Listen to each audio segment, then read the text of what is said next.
வணக்கம். தமிழன் செய்தி களம். சீர்காழி அருகே கடத்தி வரப்பட்ட அரிய வகை கடல் அட்டையை வனத்துறை அதிகாரிகள் பறிமுதல் செய்து கடத்தலில் ஈடுபட்ட நபரை கைது செய்து சிறையில் அடைத்தனர்.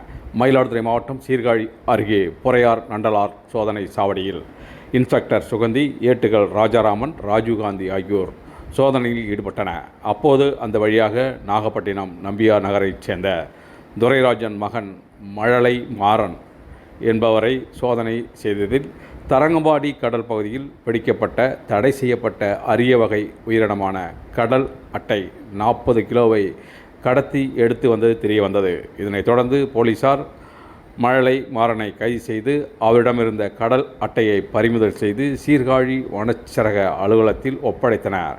இதனைத் தொடர்ந்து நாகை வன உயிரின காப்பாளர் அபிஷேக் தோமர் ஆலோசனையின் பேரில் சீர்காழி வனச்சரக அலுவலர் அயூப் கான், வனவர் சசிகுமார், வனக்காவலர் பாக்கியராஜ் ஆகியோர் கடல் அட்டையை கடத்தி வந்த மழலை மாறனை கைது செய்து அவரிடமிருந்த கடல் அட்டையை பறிமுதல் செய்து வழக்கு பதிவு செய்து மழலை மாறனை சிறையில் அடைத்தனர்.